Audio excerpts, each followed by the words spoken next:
అహో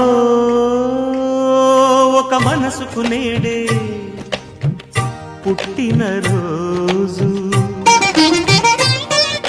అహో తన పల్లవి పాడే చల్లని రోజు. ఇదే ఇదే కుహు స్వరాల కానుక, మరో వసంత గీతిక జనించు రోజు.